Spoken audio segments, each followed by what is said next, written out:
I hit this issue today and here is the quick fix that solved it.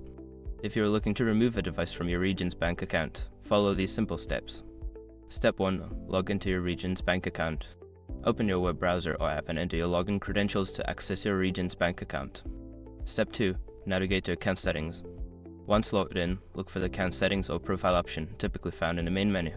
Step 3. Select Device Management. In the Account Settings, find the Device Management section. This is where you can see all devices linked to your account. Step 4. Choose the device to remove. Identify the device you want to remove from the list. Click on the device name or the corresponding remove option. Step 5. Confirm removal. A confirmation prompt will appear.